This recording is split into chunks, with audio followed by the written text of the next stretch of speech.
এখন আমরা দেখব যে একটি যে কোনো বস্তু যদি আমরা ভূমি থেকে উপরের দিকে নিক্ষিপ্ত করি, মানে নিক্ষিপ্ত বস্তু, তাহলে সেটা কত উপরে উঠবে সেটাকে আমরা বলি হচ্ছে সর্বাধিক উচ্চতা। মানে ধরো তুমি একটা বস্তু নিক্ষেপ করলে উপরের দিকে, এখন সেটা যদি এতটুকু উঠে, তারপরে আমরা জানি যে বেগ কমতে কমতে একসময় জিরো হয়ে যাবে, তারপর সে পুনরায় আবার ভূমিতে পড়া শুরু করবে, রাইট? ভূমিতে পড়বে। এই যে হাইয়েস্ট যে উচ্চতায় উঠলো, এইটাকে আমরা বলবো হচ্ছে সর্বাধিক উচ্চতা। এটাকে এইচও বলতে পারো, বড় এইচও বলতে পারো, তোমার ইচ্ছা। ওকে, আচ্ছা, এটা কিভাবে নির্ণয় করা যায়?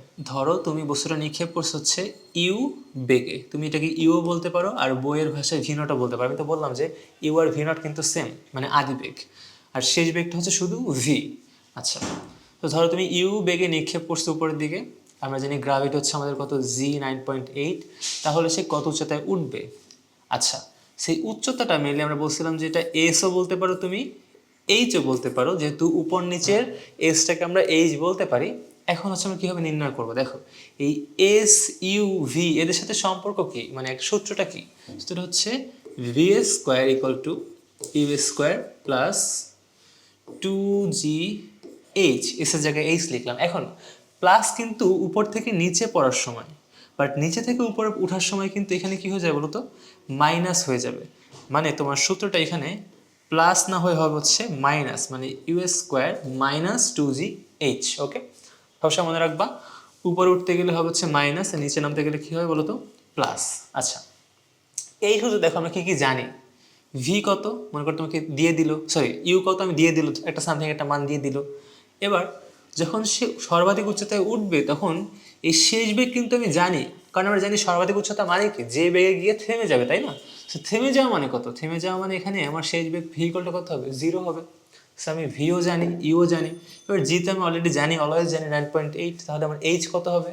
দেখো তো, যদি মানগুলো ইনপুট করি এখানে, ভি এর মান জিরো, জিরো স্কোয়ার মানে জিরোই, ইউ স্কোয়ার মাইনাস 2gh, তাহলে লিখতে পারি কিনা দেখো তো, 2gh ইকুয়াল টু হচ্ছে ইউ স্কোয়ার।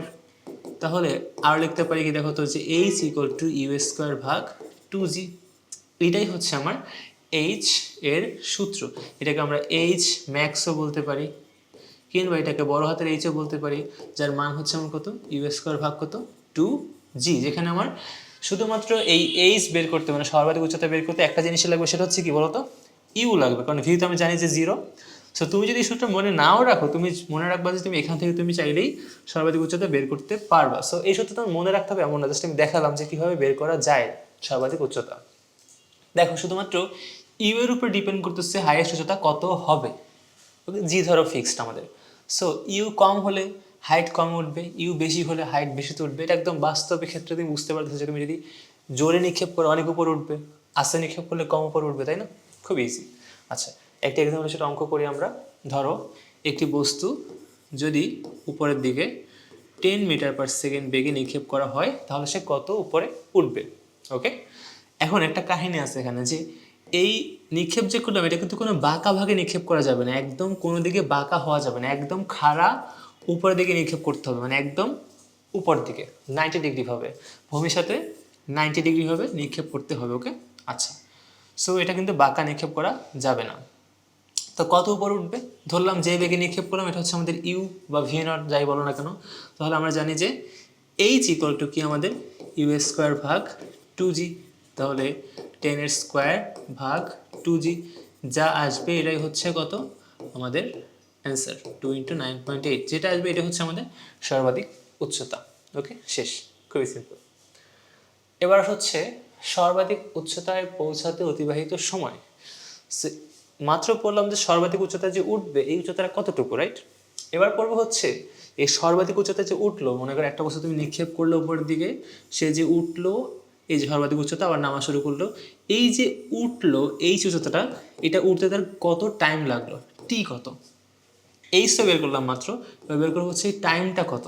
কীভাবে বের করা যায়? সেমভাবে কী করবো আমরা, v equal to u minus gt, এই সূত্র ইউজ করবো। এখন কেন সূত্র ইউজ করবো? টাইম বের করতে হবে, টাইম রিলেটেড সূত্র লাগবে। So v equal to u minus gt, আগের সূত্রে কোনো টাইম ছিল না, এই জন্য কী ছিল, V square equal to you square minus 2g, time বাদের সূত্র। আমাদের সূত্র কিন্তু মনে আছে কিনা, তিনটা অলমোস্ট, এই একটা, v equal to u minus gt মানে নিক্ষিপ্ত পরন্ত বস্তুর ক্ষেত্রে। তারপর একটা হচ্ছে s equal to ut minus half gt square, এটা হচ্ছে v square equal to you square minus 2gh। কিন্তু তুমি এই পাশেও করতে পারো সেম, এটা হচ্ছে নিক্ষিপ্ত, এটা হচ্ছে পরন্ত, এখানেও তিনটা সূত্র তোমার। ওকে, আচ্ছা। সো এখন কি করব দেখো তো, আগের মতো আমি জানি যে উপরে উঠলে হায়েস্ট উচ্চতায় ভি এর মান কত হবে, 0 হবে। আর ইউ তো মনে করো তুমি জানো যে বেগে নিক্ষেপ করা হলো, এটা তুমি মনে করো জানো। ওকে, তাহলে কি হবে 0 equal to u minus gt. তাহলে এখান থেকে সিমিলারলি লিখতে পারি যে জিটি ইকুয়াল টু হচ্ছে ইউ, মানে টি ইকুয়াল টু হচ্ছে ইউ বাই জি। আচ্ছা, সো এই হচ্ছে আমাদের সর্বাধিক উচ্চতায় উঠতে সময়। এখন একটা জিনিস আমি বুঝাই, খুবই বেসিক জিনিস, এটা মনে রাখতে হবে।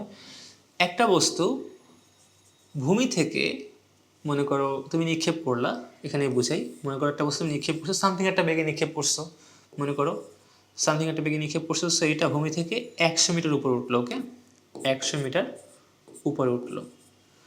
এই উঠতে যে টাইমটা লাগলো তার নামতেও ঠিক সেম টাইমটাই লাগবে। কারণ কি বলতো, এখানে ডিস্টেন্সটা সেম, ত্বরণও সেম। আর ডিস্টেন্স আর ত্বরণ সেম হয়, উঠতে যে টাইম লাগবে, মনে করো উঠতে যদি তোমার 5 সেকেন্ড লাগে, তার নামতেও ঠিক এক্স্যাক্টলি 5 সেকেন্ড লাগবে। কিন্তু সিনারিও কিন্তু ডিফারেন্ট। সিনারিও কি, এটা আগে বেগে থাকবে, আস্তে আস্তে বেগ কমতে কমতে 0 হবে। আর এইটা প্রথমে 0 থাকবে, পরে বেগ আস্তে আস্তে বাড়তে বাড়তে কত হবে জানো, ঠিক যে বেগে নিক্ষেপ করা হয়েছিল এই মোমেন্টে আসার পর তার বেগ ঠিক সেম হবে। মানে যেটা বলতে চাচ্ছি সেটা হচ্ছে, মনে করো আমি হাত থেকে এটা নিক্ষেপ করলাম। ওকে, ধরো কোনোভাবে নিক্ষেপ করলাম এভাবে, সো নিক্ষেপ যে করলাম এটা উপরে উঠলো, থামলো, আবার পড়লো। এই যে নিক্ষেপ করার সময় যে মনে করো যে বেগ ছিল 10 মিটার পার সেকেন্ড, তাহলে ঠিক যখন সে উপরে উঠে আবার নিচে নামবে, এই পয়েন্টে আসবে, মানে নামার পরে যখন এই পয়েন্টে আসবে তখন তার বেগ হবে 10 মিটার পার সেকেন্ড। আমি এটা জাস্ট দেখাই এভাবে, মনে করি এভাবে জোরে উঠতেছে আস্তে আস্তে, এবার থেমে গেল, এই আবার এখন থেমে আসছে, আস্তে আস্তে নামবে, আবার জোরে হয়ে যাবে, তাই না? সো এইখানে যে বেগটা উঠার সময় ছিল নামার সময় সেম বেগ থাকবে। ওকে, যেহেতু এইখানের ইউ আর ভি একই সীমার মধ্যে, মানে এখানের ইউ যা হয়, মানে প্রথমবার এখানে ইউ যা হয় নামার সময় ভি তা হয়, আবার এখানে ভি যা হয় নামার সময় ইউ তা হয়, তাই না? সো যেহেতু ইউ বি এর মানটা একটা নির্দিষ্ট সীমার মধ্যে থাকে, এই জন্য টাইমটাও সেম হয়। তুমি চাইলে একটা সূত্রের মাধ্যমে দেখাতে পারো এই জিনিসটা, যে উঠতে যে টাইম লাগে নামতেও তোমার সেম টাইম লাগে, তুমি চাইলে দেখাতে পারো। বাট আমি এখন প্রুভ করবো না, জাস্ট আমি বলে দিলাম যে উঠতে যে টাইম লাগবে নামতেও আমার সেম টাইম লাগবে। সো এটাকে আমরা বলি হচ্ছে উড্ডয়নকাল, উত্থানকাল বা পতনে অতিবাহিত মোট সময়। যাই হোক, উড্ডয়নকাল বা উত্থান পতনের অতিবাহিত মোট সময়, এটাকে বলি হচ্ছে এই যে একটা বস্তু উপরে উঠলো, নিক্ষেপ করার পরে আবার নামলো, এইটাকে আমরা বলি হচ্ছে উড্ডয়নকাল। কাল মানে কি, সময়, তাই না? সো এই যে উপরে উঠলো আবার নিচে নামলো, এটাকেই বলি উড্ডয়নকাল কিংবা উত্থান পতনের মোট সময়। ওকে, মানে একটা বস্তু ভূমি নিক্ষেপ করলে ভূমি থেকে উপরে যতক্ষণ থাকবে এটাকে আমরা বলি হচ্ছে উড্ডয়নকাল, মানে আকাশে, মাটির উপরে আকাশে কতক্ষণ থাকবে সেটা। সেইটা কি হবে, এটা হয় বেসিক্যালি উঠতে যে টাইম লাগবে সেইটা, প্লাস মনে করো উঠতে হচ্ছে এই টাইম লাগলো, আবার নামতে যে টাইম লাগবে সেটা ধরলাম হচ্ছে T2। সো আমরা জানি কিন্তু T1 আর T2 কি সেম, তাই না? সো উড্ডয়নকাল কি হবে, উড্ডয়নকাল ধরলাম বড় হাতের টি, এটা কি হবে T1 প্লাস T2। আর আমরা জানি T1 T2 কি সেম, তাই না? সো T1 প্লাস T1 লিখতে পারি। সো এর থেকে আমাদের T1টা কি আসলো, ইউ বাই কত, জি, শুধুমাত্র ইউর উপর ডিপেন্ড করে। সো কি হবে U by G plus U by G. এখানে আমি 2T1 লিখতে পারতাম একইভাবে, কোনো সমস্যা নেই। সো এটা হচ্ছে 2U বাই জি। আমি এটাকে এইভাবে করতে পারতাম, 2T1 হয়ে যাবে, T1 দুটো যোগ করলে তাহলে কি হবে 2U বাই জি। এটাই হচ্ছে আমার একটা বস্তু ভূমি থেকে উপরের দিকে নিক্ষেপ করলে টোটাল কতটুকু টাইম সে ভূমির উপরে থাকবে সেই সময়টা, যেটাকে আমরা বলবো হচ্ছে উড্ডয়ন কাল। আমি প্রুফ দেখালাম না, প্রুফ তুমি নিজেই করতে পারবো, খুবই সিম্পল জিনিস, জাস্ট একটু ধারণা থাকলেই হবে। আচ্ছা, সো এবার আসো আমরা একটু অঙ্কে যাই। মোটামুটি আমাদের সূত্রগুলো শেষ, এবার আমাদের অঙ্কের মাধ্যমে সূত্রগুলো বুঝতে হবে যে কখন আমি কোন সূত্র ইউজ করবো। সূত্র শেখাই কিন্তু সব না, সূত্র শিখলে তুমি অঙ্ক করতে পারবে না, তোমাকে বুঝতে হবে কখন কোন সূত্র ইউজ করতে হবে, তাই না? সো যে 3-4টা যে সূত্র গতির, ত্বরণের, ভূমিতে চলার সময় যে সূত্র, উপর নিচে নামার সময় সেম সূত্র, জাস্ট ভূমিতে চলার সময় তোমার ত্বরণটা তোমার থাকে কি এ, যেটার মান ফিক্স না, আর উপর নিচে নামার সময় তোমার কি থাকবে, মানে নিক্ষিপ্ত পরন্ত অবস্থার ক্ষেত্রে তোমার এর মানটা ফিক্স, যেটার মান হচ্ছে কত, জি। বাকি সূত্র কিন্তু সব সেম, সূত্রতে এক্স্যাক্টলি হুবহু সব সেম। এখানে জি এর জায়গা হবে এ, আর এখানে এর জায়গা হবে কি জি। ওকে, আচ্ছা। সো এই অঙ্কটা আমরা একটু করি, দেখি। কি বলছে, অঙ্ক করতে করতে প্রতি টাইপের একটা অঙ্ক করব যেন বোঝা যায় যে কীভাবে সূত্রগুলো ইউজ করতে হবে। স্থির অবস্থান হতে যাত্রা আরম্ভ করে একটি বস্তু প্রথম সেকেন্ডে 2 মিটার দূরত্ব অতিক্রম করে এবং পরবর্তী 1 মিটার দূরত্ব অতিক্রম করতে বস্তুটির কত সময় লাগবে। ওকে, সো এখন আমরা একটু চিত্রটা আঁকার ট্রাই করি। কি বলছে, স্থির অবস্থান থেকে মানে একটা বস্তুর আদিবেগ ছিল u0, সেটা যাত্রা শুরু করলো এবং প্রথম সেকেন্ডে মানে 1 সেকেন্ডে 2 মিটার দূরত্ব অতিক্রম করলো। মনে করি এতটুকু হচ্ছে আমার 2। জিজ্ঞাসা করলে হচ্ছে পরবর্তী 1 মিটার অতিক্রম করতে কত সময় লাগবে। সো প্রথম সেকেন্ডে 2 মিটার গেল, পরবর্তী 1 মিটার অতিক্রম করতে মানে এই 2 মিটারের পরে যদি আরেক মিটার আমি এখানে কাউন্ট করি, আরও 1 মিটার, এইটুকু যেতে তার কত টাইম লাগবে। তোমাকে কিন্তু জিজ্ঞাসা করেন যে দ্বিতীয় সেকেন্ডে কতটুকু যাবে, জিজ্ঞাসা করছে এই 1 মিটার যেতে কতটুকু টাইম লাগবে। সো ফার্স্ট অফ অল এখানে আমার ত্বরণটা আইডেন্টিফাই করতে হবে। এই ত্বরণ আইডেন্টিফাই করতে আমার কি লাগবে, দেখি কি আছে, দেখি এখানে ইউ দেওয়া আছে 0, তারপরে আমার কি দেওয়া আছে প্রথম সেকেন্ডে দূরত্ব হচ্ছে কত 2। এখন দূরত্ব আছে, টাইম আছে, আদিবেগ আছে, এটা কোন সূত্র বোঝাচ্ছে বলতো, s equal to ut plus half at square. কেন v equal to u plus at হবে না, কেন কেন হবে না, কারণ আদিবেগ আমি জানি, টাইমও জানি, বাট এই ইউ মানে ভি আর এ কোনোটাই জানি না, তাই না। আমার একটা সূত্র থেকে কিছু একটা নির্ণয় করতে গেলে একটা বাদে বাকি সব জানতে হবে, মানে এই নির্ণয় করতে গেলে এ বাদে বাকি সব জানতে হবে, বাট এখানে আমার কিন্তু এই ভি জানা নাই, রাইট। আবার ভি নির্ণয় করতে গেলে এ জানা লাগবে, যেটা আমার এ জানা নাই, তাই না। সো এটা আমার কোনো কাজে আসবে না। কিন্তু যদি তুমি এই সূত্রটা খেয়াল করো, এখানে আমার এস জানি কত, এস হচ্ছে আমার 2 মিটার, রাইট। ইউ জানি কত 0, টিউ জানি কত 1 সেকেন্ড, তাহলে কিন্তু আমি ইজিলি এখান থেকে আমি ত্বরণটা বের করে ফেলতে পারবো, রাইট। সো আমি কি কাজ করি, একটু লিখি এখানে কি কি দেওয়া আছে আমার। এস ইকুয়াল হচ্ছে 2 মিটার, এটা অবশ্যই প্রথম 1 সেকেন্ডের জন্য, তাই না। তারপরে আমার ইউ হচ্ছে কত 0 মিটার পার সেকেন্ড। তাহলে যদি এখানে সূত্রে মানগুলো বসাই তাহলে কিন্তু ইজিলি এখন এ পেয়ে যাব।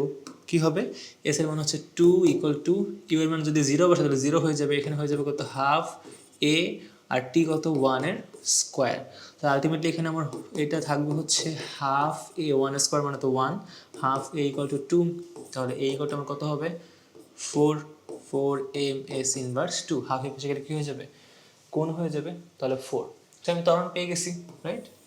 এবার আমি হচ্ছে বের করব পরবর্তী 1 মিটার অতিক্রম করতে বস্তুটির কত সময় লাগবে। এখন পরবর্তী 1 মিটার মানে কি, টোটাল কত মিটার হলো, আগে ছিল 2, পরে হচ্ছে 1, সো টোটাল হচ্ছে 3 মিটার। শুধুমাত্র পরবর্তী 1 মিটারটা ডিরেক্ট বের করতে গেলে আমাদের একটু সমস্যা করতে হবে, করা যাবে বাট একটু সমস্যায় পড়তে হবে।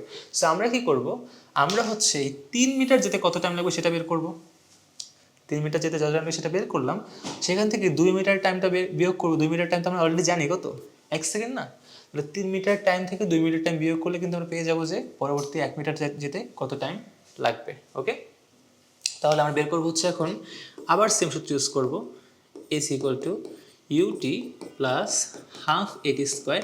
কিন্তু এবার আমরা এস এর মান বসাবো এবং কি নির্ণয় করবো বলতো, টি নির্ণয় করবো, মানে এও বসাবো এস বসাবো টি নির্ণয় করবো। আগের অঙ্কে আমরা টি আর এস বসালাম, এ নির্ণয় করলাম, এখন হচ্ছে এস আর এ বসাবো, টি নির্ণয় করবো। যে যদি এটা 3 মিটার হয় এস এর মান, তাহলে আমার কত লাগবে, ইউ এর মান আগের অ্যাজ ওয়েল অ্যাজ 0, প্রথম থেকে শুরু করলাম, তাহলে এটা 0 হয়ে যাবে, প্লাস ও দেখো এই 3 মিটার নিয়ে করার সুবিধা কি, যে ইউ কিন্তু 0 হয়ে যায়। কিন্তু যদি এইখানে শুধুমাত্র অঙ্কটা করতে যাও, এখানে কিন্তু আমার ইউ 0 না, রাইট, অঙ্কটা ঝামেলা পড়তে হবে। প্লাস হাফ এ কত আমাদের 4 ইন্টু টি স্কোয়ার, তাহলে এখানে আমাদের কত হবে, এখানে 3 ইকুয়াল টু 4 আর হাফ গুণ করলে হবে 2 টি স্কোয়ার, তাহলে টি স্কোয়ার ইকুয়াল টু হবে আমাদের কত 3/2। তাহলে শুধু এখানে না করি 3/2, তাহলে আমাদের শুধু টি ইকুয়াল টু কত হবে √3/2। সো √3/2 মানে কত 3/2, এটা হচ্ছে আমাদের 1.2247 সামথিং সেকেন্ড। ওকে, এত সামথিং সেকেন্ড। সো এটা হচ্ছে 3 মিটার যেতে টাইম লাগে আমাদের কত, সো আমাদের 3 মিটার যেতে টাইম লাগে হচ্ছে 3 মিটার যেতে টাইম লাগে হচ্ছে আমাদের 1.2247 সেকেন্ড। আর আমরা অলরেডি প্রশ্ন থেকেই জানি যে 2 মিটার যেতে টাইম লাগে হচ্ছে আমাদের কত 1 সেকেন্ড। তাহলে লাস্ট যে 1 সেকেন্ডটা, পরবর্তী 1 সেকেন্ড, এটা যেতে আমাদের টাইম লাগবে হচ্ছে মানে পরবর্তী যে 1 সেকেন্ডটা আমাদের, এই সরি পরবর্তী যে 1 মিনিটে যেটা আমার টাইম লাগবে হচ্ছে কত, এই 1.2247 মাইনাস 1 করলে যা হবে তাই কত হবে 0.2247 সেকেন্ড। দেখো অঙ্ক কিন্তু খুবই ইজি, জাস্ট যারা পারো তাদের কাছে অলরেডি ইজি, আর যারা পারো না তারা জাস্ট দেখো যে কীভাবে অঙ্কগুলো সলভ করতে হবে, মানে কীভাবে অঙ্কটা ধরি, মানে আমি কীভাবে অঙ্ক সলভ করি এটা দেখে তোমার শিখতে হবে যে কীভাবে তুমি অঙ্ক সলভ করবা। তো এখন আমরা এই অঙ্কটা করবো। একটি ট্রেন 10 মিটার পার সেকেন্ড আদিবেগ নিয়ে 3 ms ইনভার্স 2 সমত্বরণে চলছে। আদিবেগ হচ্ছে 10 এবং ত্বরণ হচ্ছে 3। ট্রেনটি যখন 60 মিটার পথ অতিক্রম করবে তখন তার বেগ কত হবে? তো খুবই সিম্পল অঙ্ক।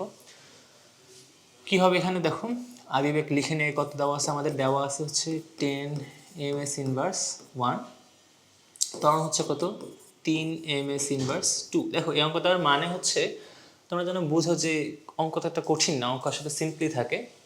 আর একটু ঘাটাঘাটি করতে হবে নিজে, তাহলে নিজে বুঝতে পারবা যে কখন কোনটা ইউজ করতে হবে। নিজে ঘাটাঘাটি না করলে বুঝতে পারবা না, শুধুমাত্র কয়েকটা হাতে গোনা 3-4টা অঙ্ক করে কিন্তু বুঝতে পারবা না। তোমার হচ্ছে টেস্ট পেপার বা কোশ্চেন, যত কোশ্চেন আছে বোর্ডের ওগুলো তোমার সলভ করে ট্রাই করতে হবে, মানে এই গতি রিলেটেড। আচ্ছা, তো ট্রেনটি যখন 60 মিটার অতিক্রম করবে তখন তার বেগ কত হবে? সো ভি বের করতে বলছে, এস দেওয়া আছে, আমাদের সূত্র কি, এমন ভি দেওয়া আছে এস বের করতে হলে সূত্র হচ্ছে v square equal to you square plus 2g s, right? So এইখানে দেখো তো আমাদের ভি দেওয়া আছে কিনা, সরি ভি বের করতে বলছে, ইউ আমরা জানি, জিও জানি, সরি এখানে জি হবে না, এটা তো আমাদের পরন্ত বস্তু না, এটা এ হবে, রাইট? A S.